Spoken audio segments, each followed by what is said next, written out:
أعوذ بالله من الشيطان الرجيم.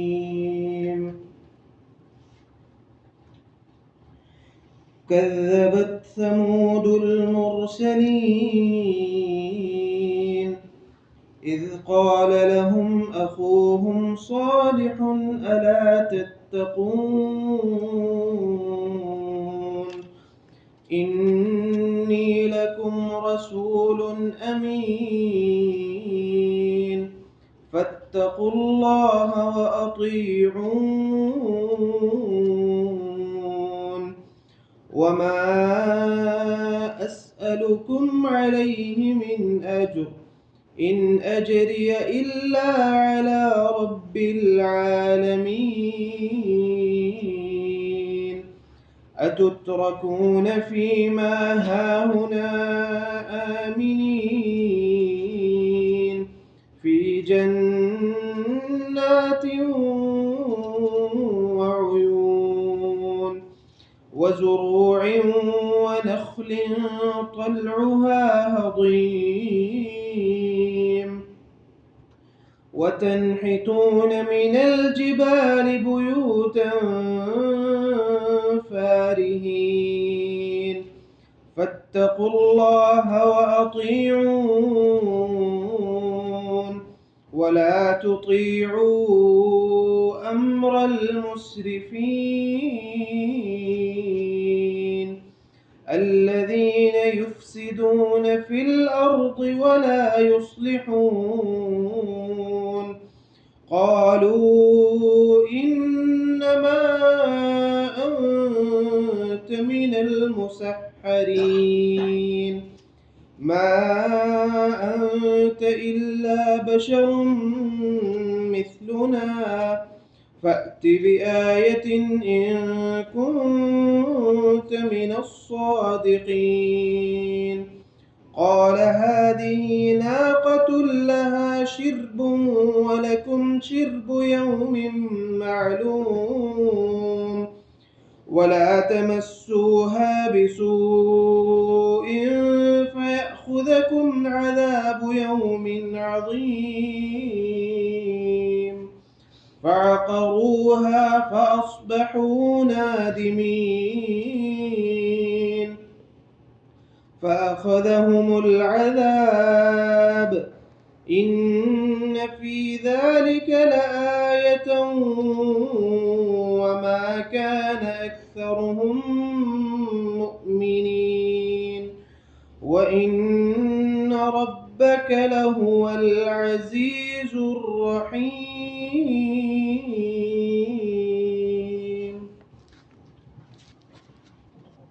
أعوذ بالله من الشيطان الرجيم بسم الله الرحمن الرحيم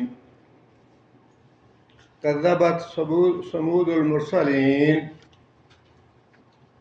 اس سے پہلے قوم نوح کا واقعہ بیان کیا اللہ تعالیٰ نے، اس کے بعد قوم عاد کا، اور قوم عاد کے بعد جس کو اللہ تعالیٰ نے عروج عطا کیا اور خوشحالی عطا فرمائی اور بہت زیادہ مال و دولت سے نوازا، وہ قوم سمود تھی۔ اب اس کا اللہ تعالیٰ ذکر فرما رہے ہیں۔ ساری قوموں میں جو بات مشترک ہے جس کے بارے میں اللہ تعالیٰ ہمیں تنبیہ کرنا چاہتے ہیں وہ یہی ہے کہ جب قومیں اللہ کے رسول پہ ایمان نہ لائیں یا ایمان لانے کے بعد نافرمانی کریں تو پھر وہ عذاب میں پکڑی جاتی ہیں۔ اب قوم سمود جو ہے اس کا آپ کو معلوم ہے کہ جب مدینہ سے تبوک جائیں تو راستے میں جو الاولا آتا ہے، یہ تقریباً 500 یا 600 کلومیٹر کے بعد آتا ہے، تو وہی جگہ ہے قوم سمود کی۔ اور وہاں پہ آپ نے دیکھا ہوگا کہ پہاڑ جو ہیں وہ باقی پہاڑوں کی نسبت کچھ مختلف نوعیت کے ہیں۔ عام طور پہ پہاڑ جو ہیں وہ ٹربان کی طرح کے ہوتے ہیں، دونوں طرف سے، یہ چاروں طرف سے ٹربان ہوتی ہے، لیکن وہاں کے جو پہاڑ ہیں وہ بالکل عمودی شکل کے ہیں۔ جس طرح باقاعدہ عمود بنائے جاتے ہیں اس طرح سے پہاڑ ہیں وہاں پہ۔ وہ قوم سمود جو تھی وہیں الاولا میں، یا اس کو مدائن سالہ بھی پرانا نام ہے اس کا، وہاں پہ رہتے تھے، اور اللہ تعالیٰ نے بہت زیادہ عروج عطا کیا قوم عاد کی طرح انہیں۔ ابتدائی باتیں وہی ہیں جو پچھلی دو قوموں کے بارے میں ہیں کہ انبیاء نے آ کے اللہ تعالیٰ پہ ایمان لانے کی دعوت دی اور اپنی اطاعت کی دعوت دی اور اپنے رسول ہونے کی دلیل یہ دی کہ میں امانت دار ہوں۔ پہلی دلیل یہ ہے کہ تم مجھے امین کی حیثیت سے جانتے ہو، تمہارا بھائی بند ہوں، تمہارے درمیان رہا ہوں۔ اور دوسری دلیل یہ دی کہ میں تم سے اس دعوت کے کام میں یا اللہ کا پیغام پہنچانے کے معاملے میں تجھ سے کوئی اجر طلب نہیں کرتا، بالکل بے لوث اور بے غرض ہے میری یہ خدمت، یا جو کچھ بھی میں جانشانی کر رہا ہوں، محنت کر رہا ہوں، اپنا دماغ پا رہا ہوں، اس کا تم سے کوئی مطالبہ نہیں ہے، یہ خالص تمہاری ہمدردی اور خیر خواہی کے لیے ہے۔ یہ باتیں جو ہیں یہ سارے انبیاء نے قوموں سے کہی آ کے اور بتائی انہیں۔ اب اس کے بعد دونوں قومیں جو ہیں، قوم عاد اور قوم سمود، ان پہ جو اللہ تعالیٰ نے فرد جرم عائد کی ہے یا جو ان کا گناہ بتایا ہے، وہ بظاہر تو یہی ہے کہ قوم عاد جو تھی وہ عمارتیں تعمیر کرتی تھی بڑی بڑی فخریہ طور پہ، اور یہ جو قوم تھی قوم سمود، ان کا معاملہ بھی ایسا ہی تھا کہ یہ بھی عمارتیں بناتی تھی لیکن بھی کنسٹرکشن نہیں کرتی تھی بلکہ پہاڑوں کو تراش کے بناتے تھے۔ وہ جو قوم تھی قوم عاد، وہ باقاعدہ کنسٹرکشن کرتے تھے اور ستون وغیرہ کھڑے کر کے بڑی بڑی عمارتیں بناتے تھے۔ یہ جو قوم تھی یہ پہاڑوں کو تراش کے اسی طرح کی بڑی بڑی فخریہ عمارتیں بناتے تھے۔ اللہ تعالیٰ فرماتے ہیں کہ پیغمبر نے وہی باتیں ارشاد فرمائیں کہ اذ قال لهم اخوهم صالح الا تتقون، کیا تم اللہ سے ڈرتے نہیں ہو؟ انی لکم رسول امین، میں تمہارے لیے امانت دار رسول ہوں، فاتقوا اللہ، اللہ سے ڈرو، مطلب یہ کہ اللہ پہ ایمان لاؤ، واطیعون، اور میری اطاعت کرو، وما اسالکم علیہ من اجر، اور اس دعوت پہ یا پیغام پہنچانے پہ میں تم سے کوئی اجر طلب نہیں کرتا، ان اجریہ الا علی رب العالمین، میرا اجر جو ہے وہ میرے رب کے ذمہ ہے۔ مطلب یہ ہے کہ مجھے آپ سے کوئی طمع یا لالچ نہیں ہے، خالص تمہاری ہمدردی اور تمہاری خیر خواہی کے لیے میں یہ تمہیں باتیں بتا رہا ہوں۔ آگے پھر ان پہ جو فرد جرم ہے یا جو ان کے گناہ ہیں ان کی طرف اللہ تعالیٰ نے توجہ دلائی، لیکن یہاں پہ انداز جو ہے ظاہر ہے مختلف ہے۔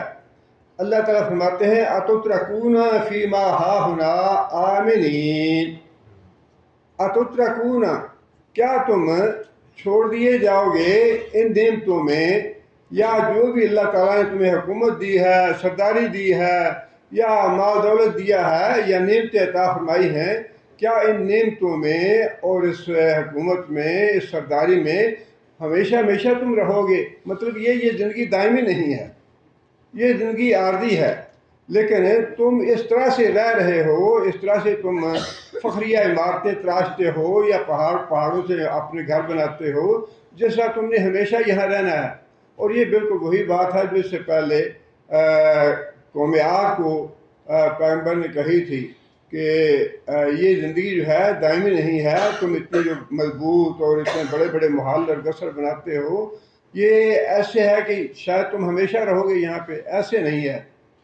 دوسری جو بات اللہ نے فرمائی وہ یہ ہے کہ آمنین، امن ہے حاصل تمہیں، امن، اور یہ بہت بڑی نعمت ہے اللہ کی، کسی ملک میں امن ہونا یہ اللہ تعالیٰ کا بڑا احسان ہے۔ یہ اللہ تعالیٰ نے اس قوم کو بھی جتلایا ہے کہ تم امن کے ساتھ رہ رہے ہو، اور یہ امن بہت بڑی دولت ہے، اور اللہ تعالیٰ نے قریش کو بھی یہ بات جتلائی، فَاعْبُدُوا رَبَّ هَٰذَا الْبَيْتِ الَّذِي أَطْعَمَهُم مِّن جُوعٍ وَآمَنَهُم مِّن خَوْفٍ، اس اللہ کی بندگی کرو، اس اللہ کی فرما برداری کرو جس نے تم کو امن عطا کیا ہے۔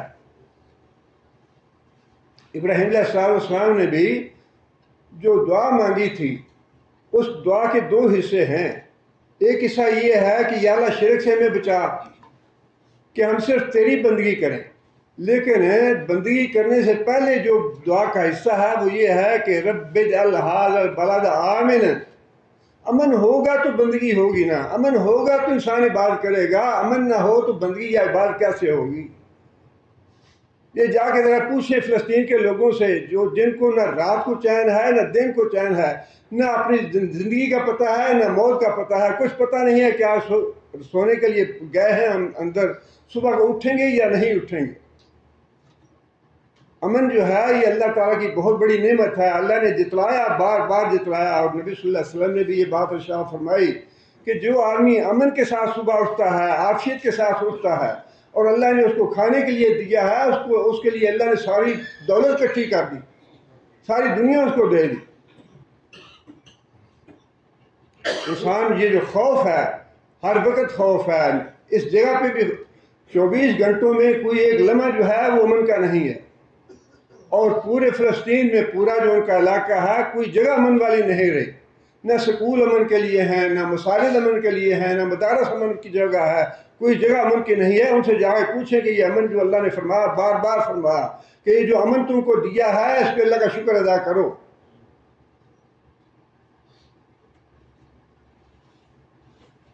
لیکن وہی بات ہے کہ جب تک اللہ تعالیٰ کی نعمتیں ہوتی ہیں نا انسان کے پاس، تو انسان کو اندازہ نہیں ہوتا، انسان پرواہ ہی نہیں کرتا، انسان اتنا غافل رہتا ہے اس سے۔ جب وہ نعمت چھن جاتی ہے تو پھر احساس ہوتا ہے کہ کتنی بڑی نعمت اللہ نے دے رکھی۔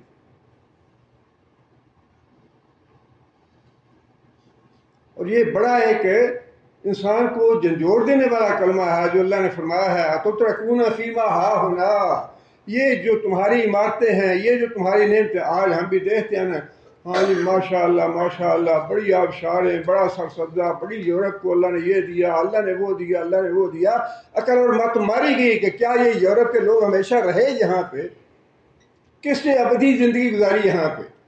جو پہلے آج سے 100 سال پہلے تھے وہ مر گئے، یہ بھی مر جائیں گے، جو آج ہیں، جو آنے والے ہیں وہ بھی مر جائیں گے۔ اور یہ آبشاریں، یہ دریا، یہ سمندر، اور یہ سرسبزہ اور یہ باغات، یہ سارے کے سارے اللہ کی وراثت ہے، اللہ کے ہاتھ میں رہیں گے۔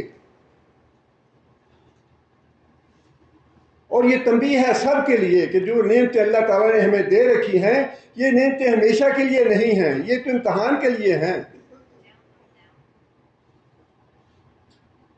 جا کے انسان اندھا بن جائے اپنی نعمتوں کو دیکھ کے بھی، اور صرف انسان یہ کہتا رہے ہاں یہ بڑے اچھے مناظر ہیں، سبحان اللہ بڑے اچھے مناظر ہیں، یہ ہے وہ ہے، بڑے اچھا کچھ ہے، یہ نعمتیں ہیں، لیکن ان نعمتوں کا مطلب یہ ہے کہ ان پہ شکر ادا کرو۔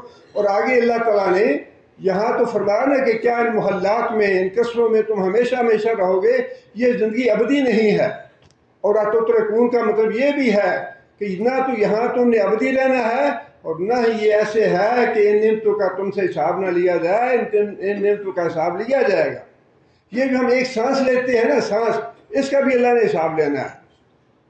یہ مت سمجھیں کہ جو کچھ اللہ نے دے دیا بس دے دیا اور اس کے بعد حساب باق ہے، اس کے بعد کچھ نہیں ہے۔ اس ایک سانس کا بھی اللہ نے حساب لینا ہے۔ اور اس کے علاوہ جو اللہ نے نعمتیں دی ہیں، یہ گھر دیا ہے نعمت ہے، بیوی بچے دیے ہیں یہ نعمت ہے، مال دولت دیا ہے یہ نعمت ہے، نوکری دی ہے یہ نعمت ہے، بزنس دیا ہے یہ اللہ کی نعمت ہے۔ اور پھر انسان کا اپنا جسم، انسان کی عافیت جو ہے، اور انسان کو جو مہلت دی ہے اللہ تعالیٰ نے، وقت دیا ہے، صحت دی ہے، آزاد دی ہے، یہ ساری کی ساری کون سی چیز ایسی ہے جو نعمت نہیں ہے؟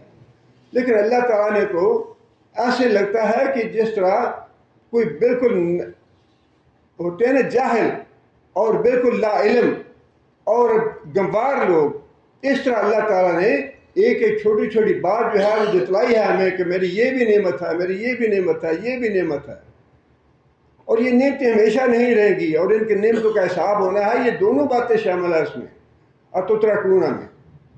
ایسے نہیں چھوڑ دیے جاؤ گے کہ ٹھیک ہے نعمتیں کھا لی پی لی اور سو گیا اور مر گیا اور اس کے بعد کچھ نہیں ہے۔ بہت کچھ ہے، بلکہ اس کے بعد یہ ہے جو کچھ ہے۔ یہ زندگی جو ہے نا جو ہمیں نظر آتی ہے، یہ تو کچھ بھی نہیں ہے، اصل معاملہ تو اس کے بعد شروع ہونے والا ہے۔ کیا کر کے آئے؟ آگے فرمایا کہ فی جنات وعیون، یہ باغات اور یہ چشمے، یہ باتیں اللہ تعالیٰ نے چند ایک چیزوں کے لیے ہیں جو بڑی مرغوب ہوتی ہیں، انسان کو بڑی پسند ہوتی ہیں۔ اور جو بھی یورپ اور کینیڈا اور امریکہ سے ہو کے آتے ہیں نا، تو وہ انہی چیزوں کے نام لیتے ہیں، جی باغات ہیں، مناظر ہیں وہاں پہ، اور چشمے ہیں، اور آبشاریں ہیں وہاں پہ، یہ ہے وہ ہے، ساری وہ نام اللہ تعالیٰ نے ان کے لیے ہیں۔ لیکن اس سے مراد یہی ہے کہ جو میں نے تمہیں خوشحالی دی ہے، جو دولت دی ہے، جو عروج دیا ہے، یہ عارضی ہے، دائمی نہیں ہے۔ اور اس کا میں نے حساب لینا ہے۔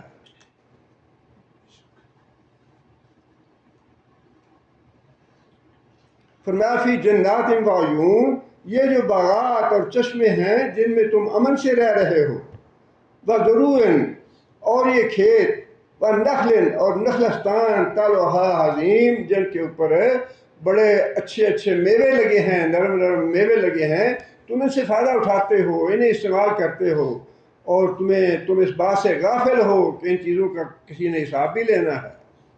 یہ ایسے ہوتا نہیں ہے کہ آپ مارکیٹ میں چلے جائیں اور مارکیٹ سے جا کے آپ نے جو ٹوکری ہے وہ بھر لیں اور اس کے بعد ایسے نکل جائیں وہاں سے۔ یہ تو ہوتا نہیں ہے، وہ تو پکڑ لیں گے کہ تم اندھے ہو، یہاں کاؤنٹر پہ جاؤ، پہلے حساب دو، وہاں پہ جا کے پیمنٹ کرو، پھر یہاں سے نکلنا۔ یہ دنیا کی زندگی بھی اسی طرح مارکیٹ ہے۔ اس سے بھی جو کچھ ہم لے رہے ہیں، جو کچھ ہم استعمال کر رہے ہیں، جو کچھ اللہ نے دیا ہے، اس سب کا اللہ نے حساب لینا ہے۔ خواہ وہ باغات ہیں یا نخلستان ہیں، کھیتیاں ہیں، نوکری ہے، کاروبار ہے، ڈالر ہے، ریال ہیں، ایک ایک پیسے کا اللہ نے حساب لینا ہے۔ اور وہی بات اللہ کہہ رہے ہیں، اتترکون، کیا سمجھتے ہو چھوڑ دوں گا تمہیں؟ نہیں چھوڑنا، اللہ نے حساب لینا ہے۔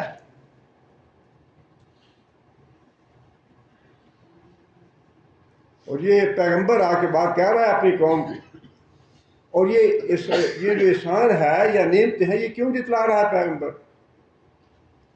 یہ پیغمبر نعمتیں اس لیے جتلا رہا ہے کہ جب انسان سوچتا ہے کہ واقعی نعمتیں ہیں تو انسان کے اندر یہ بات پیدا ہوتی ہے کہ جو میرا محسن ہے، جو مجھے نعمتیں دے رہا ہے، اس کا میں کچھ نہ کچھ شکر تو ادا کروں۔ یہ جو باغات اور کھیتیاں اور نخلستان کا ذکر ہے، یہ بے مقصد نہیں ہے۔ مطلب یہ ہے کہ دینے والا جو ہے وہ اس نے نعمتیں دی ہیں تمہیں، اس نے کوئی کسر نہیں چھوڑی نعمتیں دینے میں۔ پھر اس محسن کا کوئی شکر تو ادا کرو۔ اس کا شکر یہی ہے کہ اس پہ ایمان لاؤ، اس کی اطاعت کرو، یہ ہے شکر کرنا۔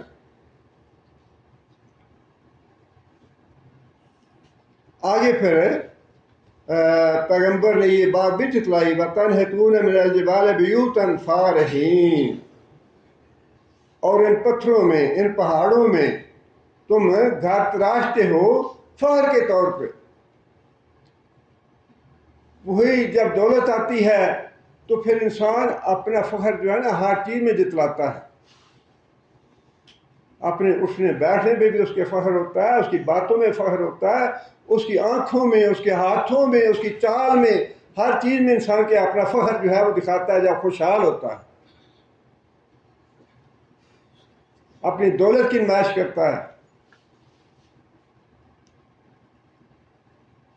جہاں ضرورت نہیں ہوتی خرچ کرنے کی، اب یہ جو ہے نا فساد ہے بہت بڑا، کہ ایک طرف تو وہ لوگ موجود ہیں قوموں میں، آج بھی وہی حال ہے، جو اپنی دولت پہ فخر کرنے کے لیے بلا ضرورت انہیں پتہ نہیں کہ کہاں خرچ کریں کہاں خرچ نہ کریں، بالکل ایسے بہانے تلاش کرتے ہیں، یہاں بھی خرچ کرنا ہے، یہاں بھی خرچ کرنا ہے۔ آج بچے کی شادی ہے، آج بچے نے ایم اے کر لیا ہے، آپ بچہ نوکری پہ لگ گیا، ادھر بھی خرچ کرو، ادھر بھی خرچ کرو، ادھر بھی۔ اور دوسری طرف یہ ہے کہ وہ لوگ بھی ہیں جن کے بچے رات کو بھوک سے سوتے ہیں، ان کو کھانے کو نہیں ملتا، جو اپنی زندگیاں ختم کر رہے ہیں، خودکشیاں کر رہے ہیں نہ ملنے کی وجہ سے۔ یہ جو فساد ہے نا دولت کا، فساد ہے دولت کا، وہ اللہ بتا رہے ہیں کہ بات صرف اتنی نہیں ہے کہ یہ جو باغات اور یہ چشمے اور یہ، بلکہ مطلب یہ ہے کہ یہ جو دولت تمہیں دی ہے، اس دولت کا تم نے صحیح استعمال نہیں کیا، فساد پیدا کیا تم نے۔ اگر دولت دی ہے اللہ نے تو اس دولت کو اللہ کی راہ میں خرچ کرو، اس کو کما بھی ویسے جیسے اللہ نے حکم دیا ہے، اور اس کو خرچ بھی ویسے کرو جیسے اللہ چاہتا ہے۔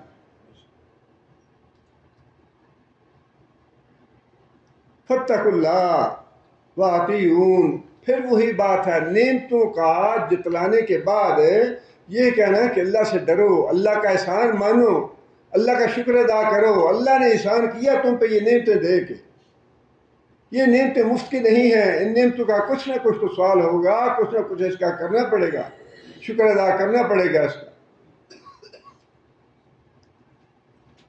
اللہ سے ڈرو، وَأَطِیعُونِ، اور میری اطاعت کرو، میری بات مانو۔ یہ بات تو بڑی جو معاشرے کے سردار اور معاشرے کے بڑے لوگ جو ہوتے ہیں چودھری قسم کے، ان کو بڑی گراں گزرتی ہے یہ بات۔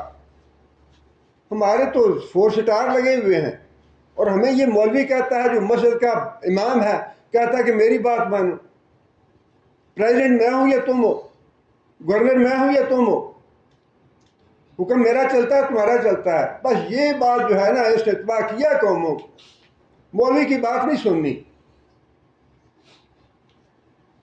اور آگے پھر پیغمبر نے وہی بات کہی، یہ بات کہہ کے بات یونی، میری بات مانو، اسی میں تمہاری بھلائی ہے، اسی میں تمہاری فلاح ہے، اسی سے نجات پاؤ گے، میری بات مانو گے تو۔ بلا تطیعوا امر المسرفین، حالانکہ یہ پہلی بات میں آ جاتی ہے، اس کا مطلب یہ ہے لا تطیعوا، اور نہ بات مانو امر المسرفین، ان لوگوں کی جو حد سے گزرنے والے ہیں۔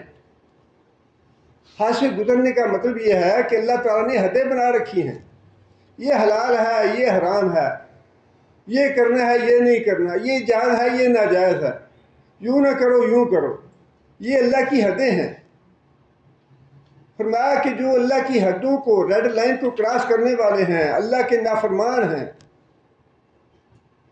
اللہ کی بات نہیں مانتے، ان کے پیچھے نہ لگو، ان کی باتوں میں نہ آؤ۔ بڑے سبق بات دکھائیں گے تمہیں ملحد اور بے دین لوگ۔ ہاں جی، ہم آہنگی ہونی چاہیے مذاہب میں، سارے مذاہب اکٹھے ہو جائیں، ایک ہی جگہ پہ چرچ بھی ہونا چاہیے، وہاں مسجد بھی ہونی چاہیے، وہاں پہ مندر بھی ہونا چاہیے، اور ساری کتابیں بھی اکٹھی چھپنی چاہیے، تورات بھی ہونی چاہیے، اس میں قرآن بھی ہونی چاہیے، زبور بھی ہونی چاہیے، بس اکٹھے ہو جاؤ، سارے مٹی پاؤ۔ یہاں قرآن جو ہے نا، ایک طرف تو حکم دیتا ہے کہ یہ میرا رسول ہے، اس کی پیروی کرو، اس کی بات مانو، دوسری طرف یہ بھی کہتا ہے جو ملحد اور بے دین ہیں ان سے برات کرو، ان سے نفرت کا اظہار کرو، ان کی بات نہ مانو۔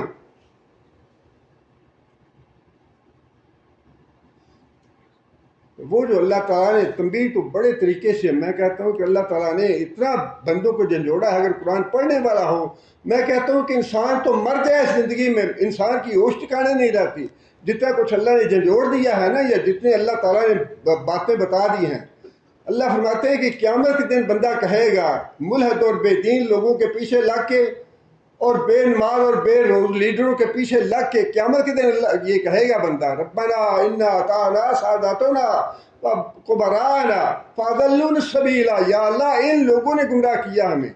ہم تو، مولوی تو کہتا تھا سود حرام ہے، یہ کہتا تھا نہیں نہیں جا کے عدالت سے لے آؤ کہ اس کے بغیر گزارا نہیں ہے۔ ہم تو کہتے تھے کہ نمازیں پڑھنے کے بغیر گزارا نہیں ہے، روزے رکھنے کے بغیر گزارا نہیں ہے، یہ کہتے تھے نہیں نہیں بس بیعت کر لو، بشوا لیں گے، سب کچھ ہو جائے گا، ہم جنت میں لے کے جائیں گے۔ وہاں یہ باتیں کرنے کا یا کہنے کا کوئی فائدہ نہیں ہوگا کہ یا اللہ ہم نے تو ان کے باتیں مانی، ان کے سبق بات دکھاتے تھے، ان کے پیچھے یا اللہ چلے گئے، اطعنا سادتنا وکبراءنا فاضلونا السبیل، یا اللہ انہوں نے گمراہ کر دیا ہمیں۔ آج رسول کے پیچھے کیوں نہیں لگتے؟ آج رسول کی باتیں پلے کیوں نہیں باندھتے؟ قیامت کے دن یہ کہنے کا کوئی فائدہ نہیں ہوگا یا اللہ ہمارا لیڈر تو ملحد تھا، بے دین تھا، یا اللہ یہ مشرک تھا، قبروں پہ جانے والا تھا، یا اللہ اس نے برباد کیا ہمیں۔ قیامت کے دن کہنے کا کچھ فائدہ نہیں ہوگا۔ دنیا میں زندہ باد کے نعرے مشرکوں کے لیے، اور قیامت کے دن جا کے رونے کا کیا فائدہ ہوگا؟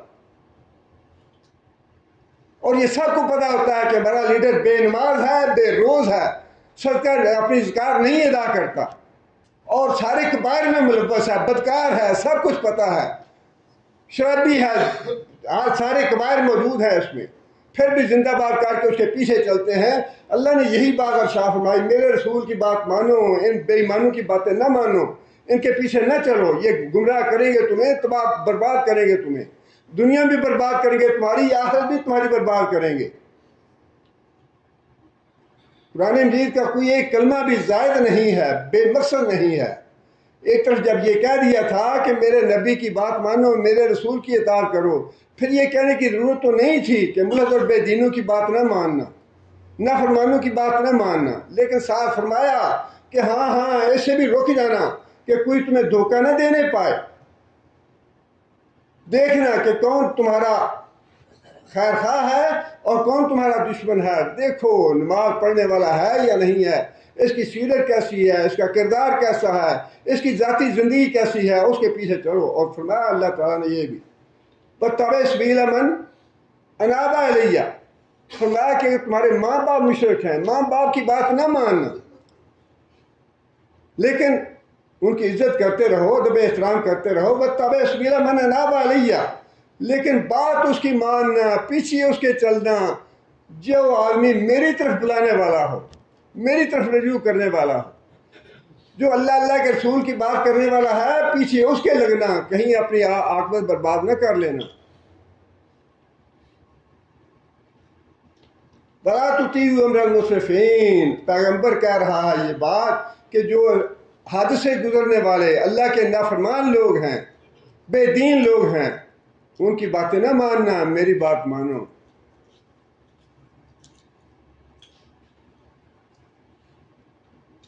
الَّذِينَ يُفْسِدُونَ فِي الْأَرْضِ وَلَا يُصْلِحُونَ، فرمایا کہ جو لوگ اللہ کی حدوں سے تجاوز کرتے ہیں، جو اللہ کے نافرمان ہیں، اللہ کے ساتھ شرک کرنے والے ہیں، وہی دنیا میں بگاڑ پیدا کرنے والے ہیں۔ سب سے بڑا بگاڑ اس دنیا میں ہے ہی شرک۔ شرک جو ہے سارے فسادوں کی بگاڑ ہے، اور جتنے بھی پیغمبر آئے ہیں ان کو اسی شرک کی وجہ سے مخالفت کا اور دشمنی کا سامنا کرنا پڑا کہ کیا ہم اپنے ان معبودوں کو تمہاری وجہ سے چھوڑ دیں؟ تم پاگل ہو، ہم عقل مند ہیں، یا مزار، یہ مقبرے اور یہ دربار تمہاری وجہ سے چھوڑ دیں؟ یہ تو مشکل کشا ہے، ہمارے حاجت روا ہیں، یہاں سے سب کچھ ملتا ہے، ہمیں شاید یہیں سے حاصل ہوتا ہے۔ ساری دنیا اندھی ہو کے شرک کے جو مراکز ہیں یا شرک کی جگہ ہیں ان پہ اندھی ہو کے ٹوٹی ہوئی ہے وہاں پہ، اور پیغمبر وہی بات کہہ رہا ہے کہ یہ تو فساد ہے شرک، اور جو فساد پھیلانے والے ہیں، جو شرک کے مراکز قائم کرنے والے ہیں، شرک کی دعوت دینے والے ہیں، ان سے بچ کے رہو، دور رہو ان سے۔ یہ جو حدوں سے تجاوز کرنے والے، اللہ اللہ کے رسول کی نافرمانی کرنے والے، فرمایا یہ اصلاح کرنے والے نہیں ہیں بلکہ یہ بگاڑ پیدا کرنے والے ہیں۔ آگے پھر اللہ فرماتے ہیں کہ یہ تو دعوت تھی نبی کی باتیں اللہ تعالیٰ نے پہلے بتا دی کہ نبی نے آپ کو آ کے قوم سے کیا باتیں کی۔ اب آگے پھر اللہ تعالیٰ بتاتے ہیں کہ قوم نے کیا جواب دیا۔ جس طرح انبیاء کی باتیں ملی جلی ہیں، جو بھی دعوت ہے وہ ساری ملتی جلتی ہے، الفاظ مختلف ہیں یا دعوت کا انداز مختلف ہے، اسی طرح جو قوموں کا رد عمل تھا، جو قوموں کا جواب تھا، وہ بھی ملتا جلتا ہے، الفاظ مختلف ہیں، لیکن بات وہی ہے کہ پتھروں سے مار دیں گے تمہیں اگر یہ بات تم نے نہ چھوڑا اور یہ تقریریں کرنی نہ چھوڑی، تم نے پتھروں سے مار دیں گے یا نکال دیں گے تمہیں اس جگہ سے۔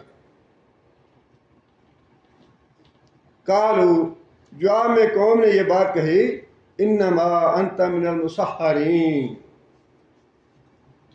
تجھے جنون لاحق ہے، تم پاگل ہو جو اس طرح کی باتیں کر رہے ہو نا کہ حدوں سے تجاوز نہ کرو، میری اطاعت کرو، ڈرو اللہ سے، ایمان لاؤ اللہ پہ، اور یہ باغات اور یہ ہمیشہ کے نہیں ہے، یہ ہمیشہ کے لیے ہے، یہ ہمارے باپ دادا رہے اس میں، پھر آگے ہماری نسلیں رہیں گی، یہ ہمیشہ کے لیے ہے ہمارے لیے۔ تو پاگل ہے، تو دیوانہ ہے۔ اور سب جتنی بھی قومیں تھیں ان سب نے اپنے انبیاء کو یہی کہے کہ جو باتیں تم کہتے ہو نا، یہ باتیں ہماری سمجھ میں آنے والی نہیں ہیں، تم پاگل ہو جو یہ باتیں کرتے ہو۔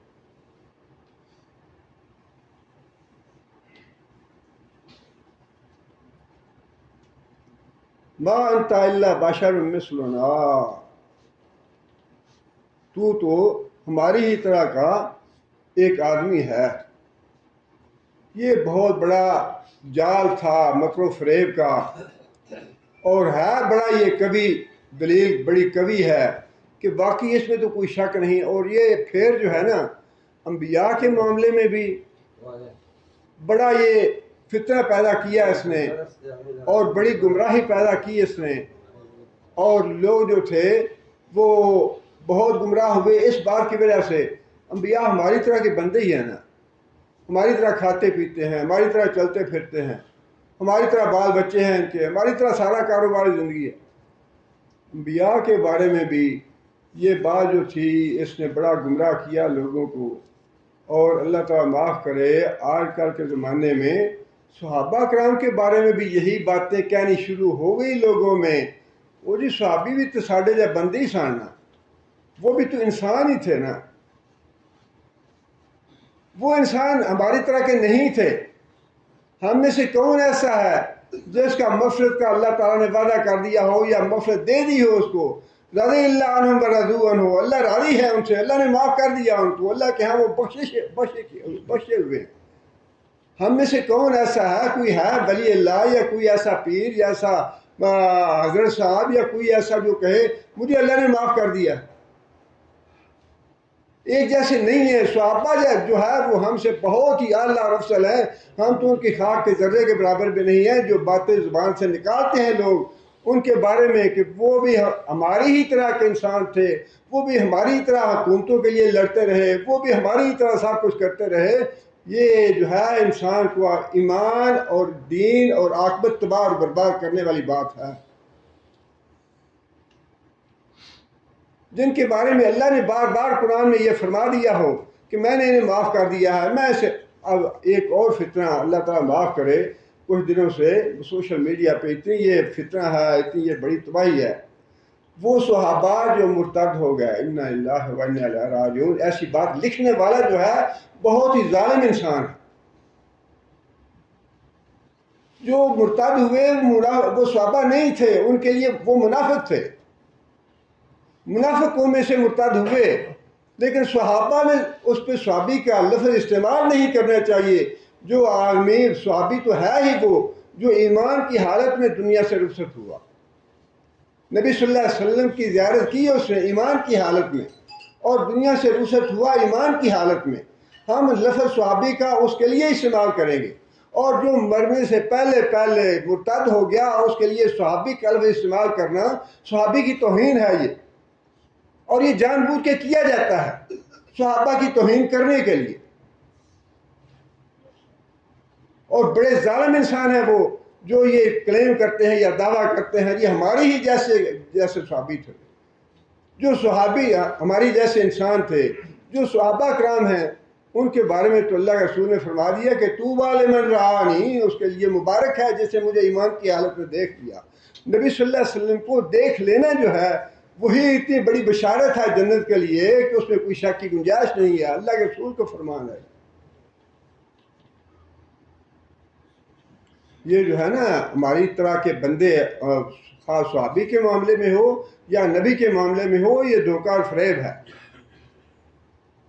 یہ دیکھیں کہ کہنے والا بات کیا کہہ رہا ہے، ٹھیک ہے وہ واقعی بار بار کہا کہ ان کے بھائی نے یہ بات کہی، ان کے بھائی نے یہ بات کہی، مطلب تو اس کا یہی ہے کہ تمہارے خاندان کا ہے، تمہارا اپنا فرد ہے، تمہارا بھتیجا ہے، چچا ہے، بھانجا ہے، اپنے گھر کا آدمی ہے۔ لیکن یہ دیکھو کہ اس کے معمولات زندگی جب اللہ کے رسول کو وہ صادق بھی ہے، امین بھی ہے، اور کبھی اس نے جھوٹ نہیں بولا، تو جس نے لوگوں کے ساتھ جھوٹ نہیں بولا کیا وہ اللہ کا نام لے کے جھوٹ بولے گا؟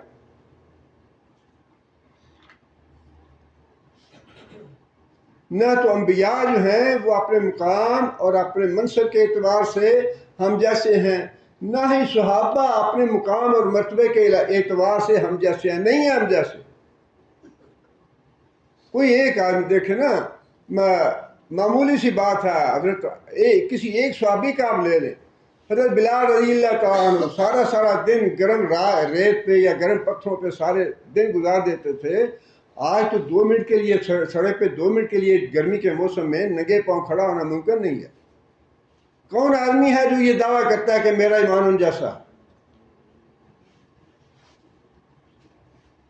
لیکن یہ ہے کہ یہ گمراہی کا بہت بڑا ہتھیار ہے، یہ لوگوں کو گمراہ کرنے کے لیے بہت بڑا ہتھکنڈا ہے یہ، کہ ہمارے جیسی ہے وہ بھی۔ مطلب یہ ہے کہ جو گناہ ہم کر رہے ہیں یہ باتیں تو پہلے سے ہوتی چلی آ رہی ہیں، صحابہ میں بھی یہ ہوتا رہا، ہم جیسے ہی ہیں وہ بھی۔ اللہ تعالیٰ کی پناہ مانگنی چاہیے، اور کم از کم صحابہ کا ذکر کرتے ہیں۔ انبیاء کا معاملہ تو بہت ہی الگ ہے، وہ تو معاملہ اللہ کے ساتھ جڑا ہوا ہے، لیکن صحابہ کے ساتھ معاملے میں بات کرتے ہوئے انسان کو بہت احتیاط کرنی چاہیے، اور اپنا ایمان اور دین برباد نہیں کرنا چاہیے۔ یہ تاریخ کے معاملات ہیں، تاریخ جو ہے اس پہ اتنا لڑائی جھگڑا کرنے کی ضرورت ہی کیا ہے؟ بس جب قرآن نے فرما دیا کہ میں نے ان کو وحی دیا ہے، میں ان سے راضی ہو گیا ہوں، ما انت الا بشر مثلنا، تو ہمارے ہی جیسا آدمی ہے، فات بآیۃ ان کنت من الصادقین، اور اگر تو واقعی اللہ کا رسول ہے، اپنی بات میں سچا ہے، اپنے دعوے میں سچا ہے، تو پھر کوئی نشانی لے آ۔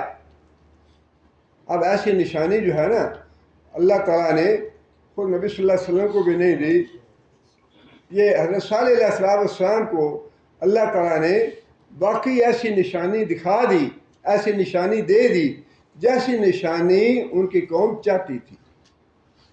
قوم چاہتی تھی کہ فوراً ہمارے سامنے کوئی حصی معجزہ جس کو ہم اپنی آنکھوں سے دیکھیں، حصی معجزہ ہمیں نظر آئے، ایسی کوئی نشانی ہمارے سامنے لے کے آ، تب ہم تم پہ ایمان لے آئیں گے۔ وعدہ یہ تھا کہ اگر ہم نے ایسی نشانی لے آؤ ہم ایمان لے آئیں گے۔ آگے پھر اللہ فرماتے ہیں قَالَ هَٰذِهِ نَاقَةٌ لَهَا شِرْبٌ وَلَكُمْ شِرْبُ یوم معلوم، یہ اونٹنی ہے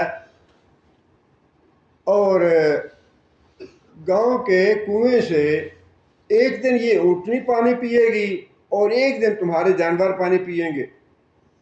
اونٹنی کے بارے میں ویسے احادیث، صحیح حدیث میں تو کوئی اس کی وضاحت نہیں ہے، لیکن بعض مفسرین نے جو پرانی کتابیں ہیں اہل کتاب کی، ان میں سے لی ہوگی یہ بات کہ انہوں نے یہ معجزہ مانگا صالح علیہ السلام سے، تو صالح علیہ السلام نے اللہ تعالیٰ سے دعا کی کہ یا اللہ کوئی معجزہ دکھا دے انہیں۔ پہاڑ میں لرزش پیدا ہوئی، پہاڑ پھٹ گیا اور پہاڑ کے اندر سے اونٹنی برآمد ہوئی، اونٹنی حاملہ تھی اور بچہ پیدا ہوا۔ تو وہ صالح علیہ السلام نے بتایا قوم کو کہ یہ نشانی ہے اس بات کی جو تم نے مجھ سے مانگی تھی، اب تمہیں ایمان لانا چاہیے۔ اب اس کے بارے میں بھی جب انہوں نے معجزہ دیکھ لیا اس کے بعد بھی وہ ایمان نہیں لائے، تو پیغمبر نے انہیں یہ بتا دیا کہ یہ اونٹنی جو ہے یہ، لیکن قرآن مجید کی جو آیات ہیں ان سے اتنا ہی تو یہ معلوم ہوتا ہے کہ اس اونٹنی کی پیدائش غیر معمولی تھی۔ یہ پہاڑ والا واقعہ جو ہے درست ہو یا نہ ہو، لیکن یہ پتہ چلتا ہے کہ وہ اونٹنی کوئی غیر معمولی اونٹنی تھی، جیسے بھی پیدا ہوئی، لیکن اس کے بارے میں تنبیہ کر دی پیغمبر نے کہ اب یہ اونٹنی جو ہے یہ پانی جو ہے ایک دن اس کے پینے کا پانی پینے کی باری ہوگی اور ایک دن تمہارے سارے جانوروں کی باری ہوگی، اور اگر تم نے اس اونٹنی کو بری نیت سے یا برے ارادے سے ہاتھ لگایا یا اس کو نقصان پہنچایا تو اللہ کا عذاب تم پہ آ جائے گا۔ اب یہ ایک وارننگ ایسی تھی کہ اپنی آنکھوں سے پہلے دیکھ چکے تھے کہ اونٹنی جو ہے یہ اس کے دعا مانگنے کے بعد آئی ہے، خواہ وہ پہاڑ سے نکلی یا جہاں سے بھی آئی، چونکہ اس کی دعا کے بعد ہی آئی ہے، لہذا یہ جو وارننگ دے رہا ہے نا کہ اس کو ہاتھ نہ لگانا، اس کو نقصان نہ پہنچانا اور اس کو روکنا نہیں کہیں پہ، اس کو پانی پینے دینا اور اس کو کھیت میں چارہ کھانے دینا، ورنہ ہاتھ لگاؤ گے تو نقصان ہوگا، عذاب تم پہ آ جائے گا۔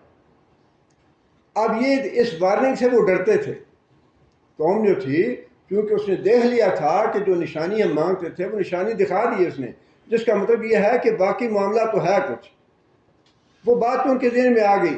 لہٰذا جب پیغمبر نے صالح علیہ السلام نے انہیں یہ بات کہی کہ ایک دن کی باری اس کی ہوگی، ایک دن کی باری تمہارے جانوروں کی ہوگی، تو ان کے دل میں یہ خوف و ڈر پیدا ہو گیا کہ ہم ہاتھ نہیں لگائیں گے اس کو، کہیں ایسے نہ ہو کہ اللہ کا واقعی عذاب آ جائے، اس لیے کہ یہ اونٹنی آئی ہے اس کی دعا سے۔ یہ بالکل وہی بات ہے جو اللہ تعالیٰ نے محمد صلی اللہ علیہ وسلم کے بارے میں ارشاد فرمائی قرآن مجید میں، یعرفونہ کما یعرفون ابناءہم۔ یہ اہل کتاب جو ہیں یہ محمد صلی اللہ علیہ وسلم کو اس طرح پہچانتے ہیں کہ یہ اللہ کا پیغمبر ہے، جس سے اپنے بیٹوں کو پہچانتے ہیں کہ یہ ہمارے بیٹے ہیں۔ اور وہ حویائی بن اخطب اور اس کا بھائی جو تھا وہ بالکل جانتے تھے کہ یہ محمد صلی اللہ علیہ وسلم وہی رسول ہے جن کا وعدہ کیا گیا ہے یا جو آنے والے ہیں۔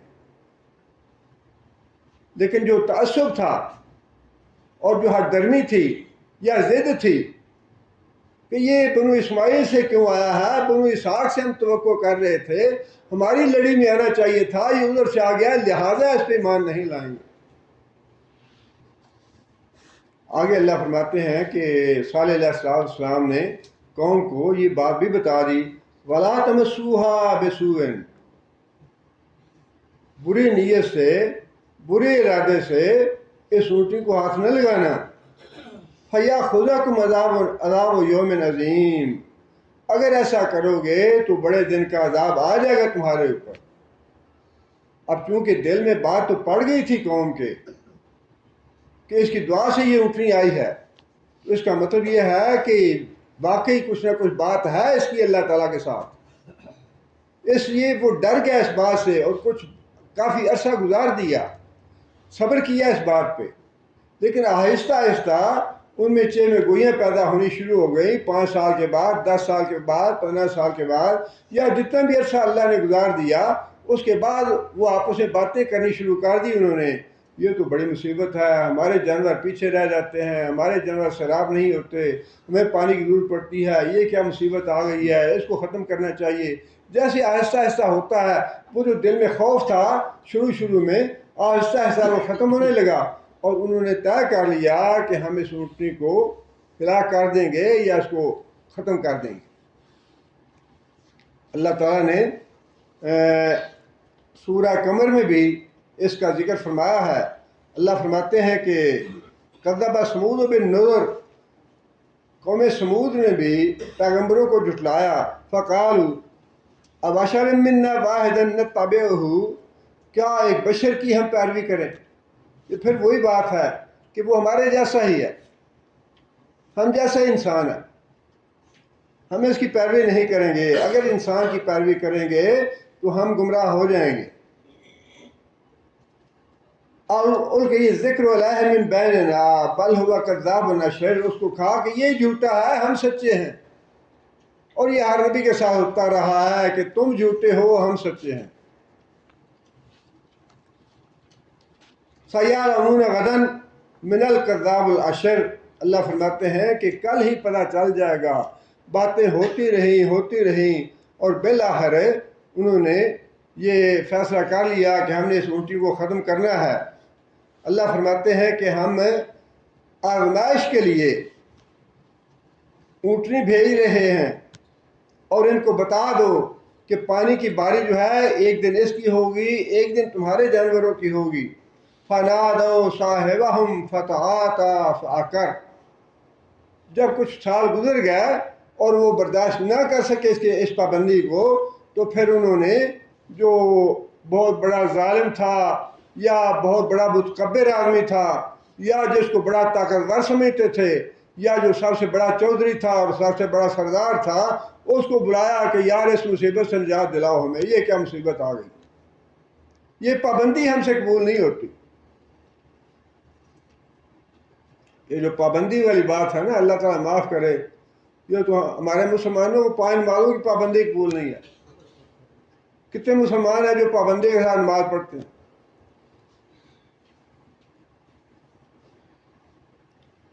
اللہ فرماتے ہیں کہ انہوں نے اپنے سردار کو بلایا، فَتَعَاطَىٰ فَعَقَرَ، اور اس نے ایک اونٹنی پہ حملہ کیا اور اس کے پاؤں کاٹ دیے۔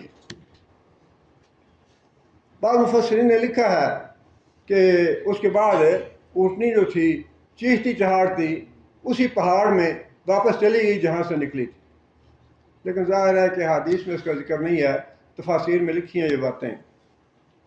لیکن اللہ یہ فرماتے ہیں کہ جب انہوں نے اونٹنی کو ہلاک کر دیا، اس کے پاؤں کاٹ دیے، اللہ فرماتے ہیں فَكَيْفَ كَانَ عَذَابِي وَنُذُرِ، پھر دیکھو کہ میرا عذاب کس طرح آیا، کیسے میں نے پکڑا ان کو۔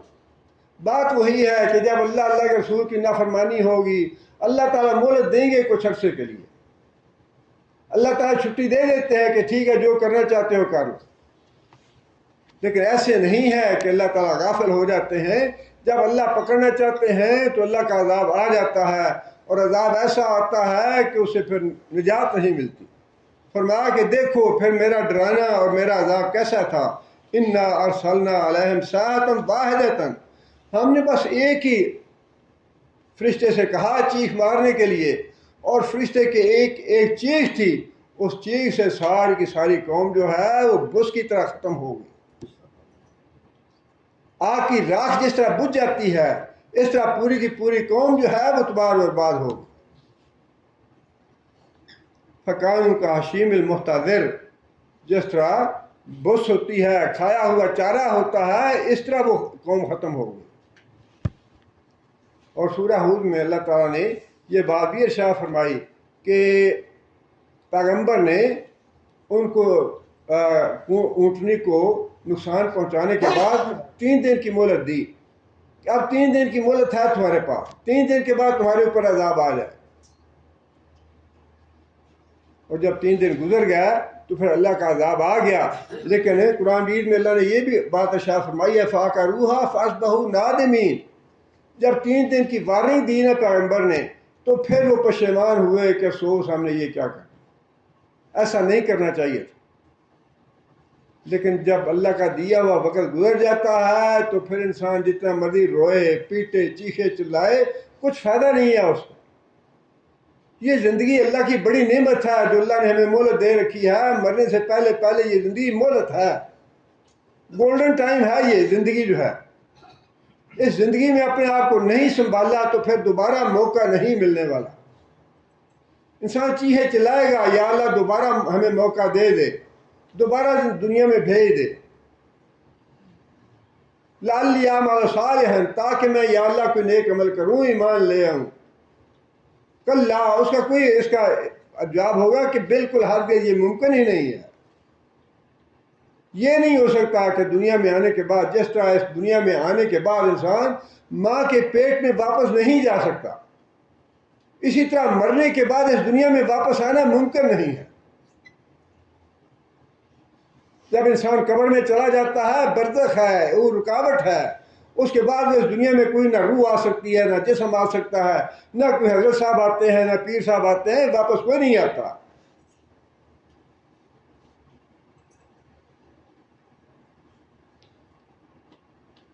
فَأَخَذَهُمُ الْعَذَابُ، عذاب نے ان کو آ لیا۔ إِنَّ فِي ذَلِكَ لَآیَةً، ہر واقعے کے بعد اللہ یہ بات ارشاد فرما رہے ہیں اور یہ بات ہمارے لیے ہے۔ یہ جو بات آخر میں اللہ فرماتے ہیں نا ان فی ذلک لآیات، اس واقعے میں تمہارے لیے سبق ہے، تمہارے لیے عبرت ہے۔ اس واقعے میں دیکھ لو کہ جن بڑی بڑی قوموں نے جو اپنے وقت کی سپر پاور تھی، بڑا عروج تھا ان کا، جن کو بہت کچھ میں نے دیا تھا، بڑی مالی خوشحالی دی تھی، بڑی دولت دی تھی، پوری دنیا پہ حکومت کرتے تھے، جب انہوں نے میری نافرمانی کی تو میں نے ان کو مہلت دینے کے بعد عذاب بھیج دیا، تباہ و برباد کر دیا ان کو۔ کسی گھمنڈ میں نہ رہنا، تکبر میں نہ رہنا، کسی بھول میں نہ رہنا۔ یہ جو ہے نا کہ انسان آج ہم جو کچھ دیکھ رہے ہیں نا اللہ کی مشیت کے ساتھ ہو رہا ہے، لیکن اس کا مطلب یہ نہیں کہ اللہ غافل ہے اس سے۔ اللہ دیکھ رہا ہے، اللہ پکڑے گا، اللہ کا عذاب آئے گا ظالموں پہ۔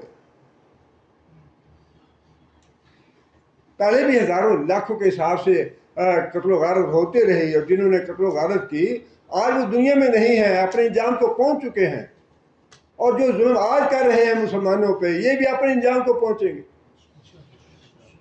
یہ بار بار جو اللہ کا فرمانا ہے کہ اس میں تمہارے لیے سبق ہے، تمہارے لیے نشانی ہے، تمہارے لیے عبرت ہے، اس میں کیا مطلب ہے اس کا؟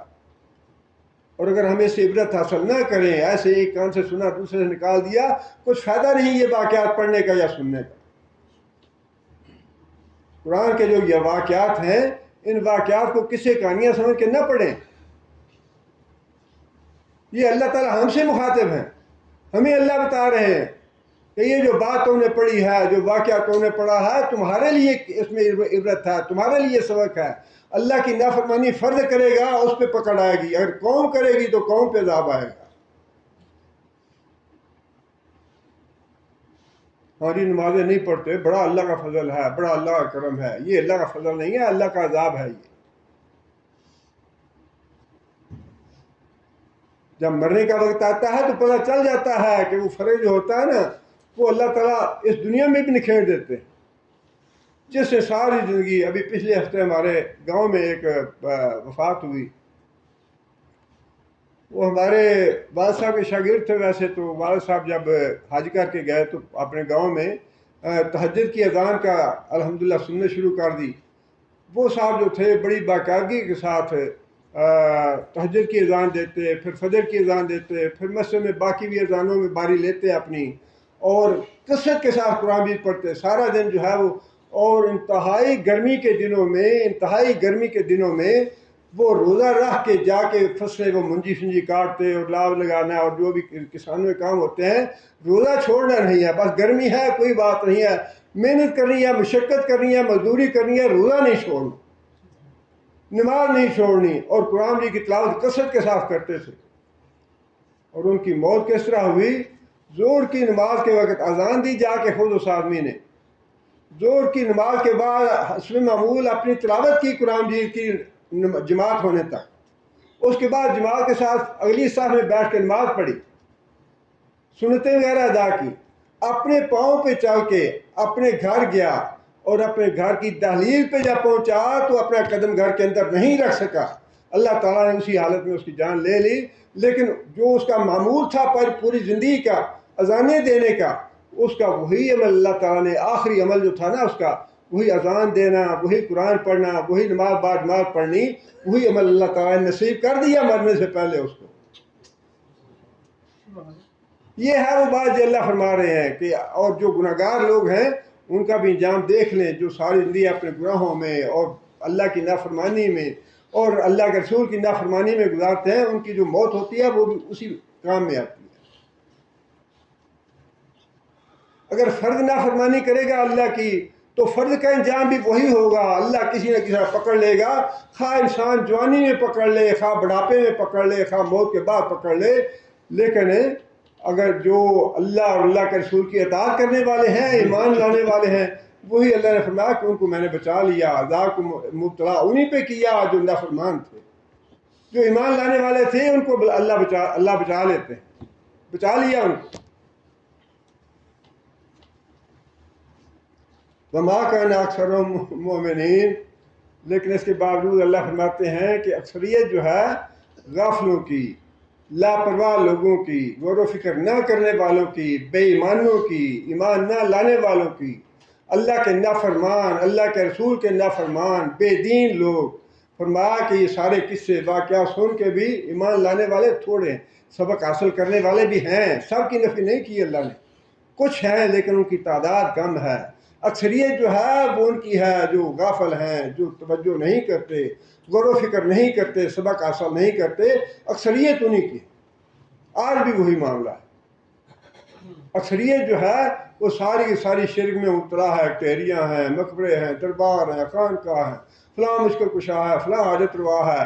وہ دفن جو ہے وہ بغداد میں ہے، لیکن حاجت روائیاں اور مشکل کشائیاں پاکستان میں اور ہندوستان میں ہو رہی ہیں۔ فرمایا کہ اکثریت جو ہے وہ گمراہ ہی رہتی ہے۔ وَإِنَّ رَبَّكَ لَهُوَ الْعَزِيزُ الرَّحِيمُ، یہ کلمہ بھی ہر واقعے کے بعد اللہ ارشاد فرما رہے ہیں۔ پچھلے واقعات کے ساتھ بھی اینڈ اسی بات پہ ہوا تھا کہ اللہ تعالیٰ کو غلبہ حاصل ہے، قوت ہے، اختیار ہے، اور جو نافرمان ہیں ان کو اللہ پکڑتا ہے، ان کو سزا دیتا ہے، اور اللہ تعالیٰ کو کوئی چیز روکنے والی نہیں ہے۔ اللہ تعالیٰ ہر ایک پہ غالب ہے اور رحیم ہے اللہ تعالیٰ ان کے لیے جو فرما بردار ہیں، ان کے ساتھ اللہ تعالیٰ نرمی کا، مہربانی کا سلوک کرتے ہیں۔ یہ دونوں صفتیں جو ہیں بار بار بتائی جا رہی ہیں، اللہ پکڑنے والا بھی ہے، اور جو ایمان لانے والے اللہ سے ڈرنے والے ہیں، اللہ ان پہ رحم کرنے والا ہے، اللہ ان پہ مہربانی کرنے والا ہے۔ اس لیے مطلوب یہی ہے کہ یہ واقعہ سن کے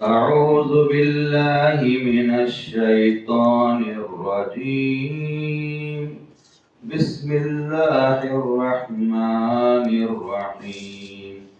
كذب ثمود المرسلين إذ قال لهم أخوهم صالح ألا تتقون إني لكم رسول أمين فاتقوا الله وأطيعون وما أسألكم عليه من أجر إن أجري إلا على رب العالمين أتتركون فيما هاهنا آمنين في جنات وعيون وزروع ونخل طلعها هضيم وتنحتون من الجبال بيوتا فارهين فاتقوا الله وأطيعون ولا تطيعوا أمر المسرفين الذين يفسدون في الأرض ولا يصلحون قالوا إنما أنت من المسحرين ما أنت إلا بشر مثلنا فأتي بآية إن كنت من الصادقين قال هذه ناقة الله شرب ولكم شرب يوم معلوم ولا تمسوها بسوء فيأخذكم عذاب يوم عظيم فعقروها فاصبحوا نادمين فأخذهم العذاب إن في ذلك لآية وما كان أكثرهم مؤمنين وإن ربك لهو العزيز الرحيم.